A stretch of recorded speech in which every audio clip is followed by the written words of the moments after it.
شروع اللہ کا نام لے کر جو بڑا مہربان نہایت رحم والا ہے۔ الف لام میم۔ اس میں کچھ شک نہیں کہ اس کتاب کا نازل کیا جانا تمام جہانوں کے پروردگار کی طرف سے ہے۔ کیا یہ لوگ یہ کہتے ہیں کہ پیغمبر نے اس کو از خود بنا لیا ہے؟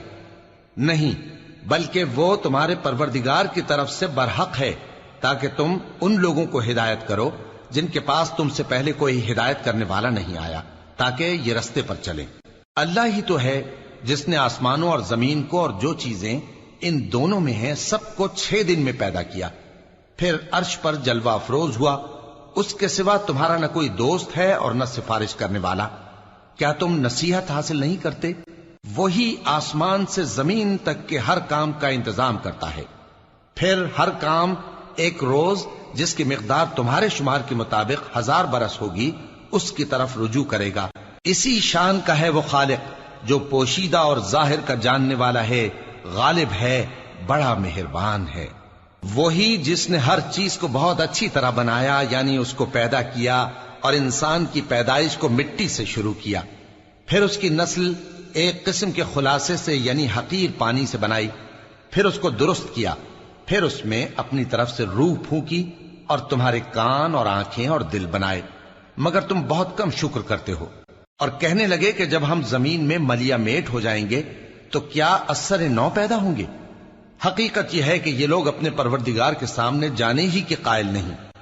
کہہ دو کہ موت کا فرشتہ جو تم پر مقرر کیا گیا ہے تمہاری روحیں قبض کر لیتا ہے، پھر تم اپنے پروردگار کی طرف لوٹائے جاؤ گے، اور تم تعجب کرو جب دیکھو کہ گناہگار اپنے پروردگار کے سامنے سر جھکائے ہوں گے اور کہیں گے کہ اے ہمارے پروردگار، ہم نے دیکھ لیا اور سن لیا، تو ہم کو دنیا میں واپس بھیج دے کہ نیک عمل کریں، بے شک ہم یقین کرنے والے ہیں۔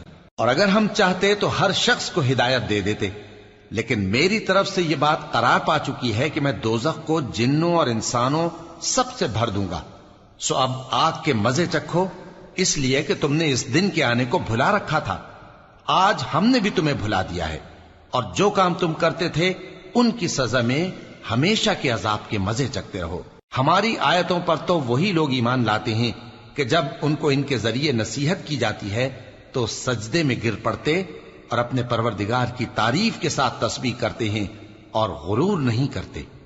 ان کے پہلو بچھونوں سے الگ رہتے ہیں، اس حال میں کہ وہ اپنے پروردگار کو خوف اور امید سے پکارتے اور جو کچھ ہم نے ان کو دیا ہے اس میں سے خرچ کرتے ہیں۔ سو کوئی شخص نہیں جانتا کہ ان کے لیے کیسی آنکھوں کی ٹھنڈک چھپا کر رکھی گئی ہے، یہ ان اعمال کا صلہ ہے جو وہ کرتے تھے۔ بھلا جو مومن ہو وہ اس شخص کی طرح ہو سکتا ہے جو نافرمان ہو؟ دونوں برابر نہیں ہو سکتے۔ جو لوگ ایمان لائے اور نیک عمل کرتے رہے ان کے رہنے کے لیے باغ ہیں، یہ مہمانی ان کاموں کی جزا ہے جو وہ کرتے تھے، اور جنہوں نے نافرمانی کی ان کے رہنے کے لیے دوزخ ہے، جب چاہیں گے کہ اس میں سے نکل جائیں تو اس میں لوٹا دیے جائیں گے، اور ان سے کہا جائے گا کہ جس دوزخ کے عذاب کو تم جھوٹ سمجھتے تھے اس کے مزے چکھو، اور ہم ان کو قیامت کے بڑے عذاب سے پہلے دنیا کے عذاب کا بھی مزہ چکھائیں گے، شاید وہ ہماری طرف لوٹ آئیں۔ اور اس شخص سے بڑھ کر ظالم کون جس کو اس کے پروردگار کی آیتوں سے نصیحت کی جائے تو وہ ان سے منہ پھیر لے۔ ہم گناہگاروں سے ضرور بدلہ لینے والے ہیں۔ اور ہم نے موسیٰ کو کتاب دی تو تم ان سے ملاقات ہونے سے متعلق شک میں نہ ہونا، اور ہم نے اس کتاب کو بنی اسرائیل کے لیے ذریعہ ہدایت بنایا تھا، اور ان میں سے ہم نے پیشوا بنائے تھے جو ہمارے حکم سے ہدایت کیا کرتے تھے، جبکہ وہ صبر بھی کرتے تھے اور وہ ہماری آیتوں پر یقین رکھتے تھے۔ بلا شبہ تمہارا پروردگار ہی ان میں جن باتوں میں وہ اختلاف کرتے تھے قیامت کے روز فیصلہ کر دے گا۔ کیا ان کو اس امر سے ہدایت نہ ہوئی کہ ہم نے ان سے پہلے بہت سی امتوں کو جن کے رہنے کے مقامات میں یہ لوگ چلتے پھرتے ہیں ہلاک کر دیا؟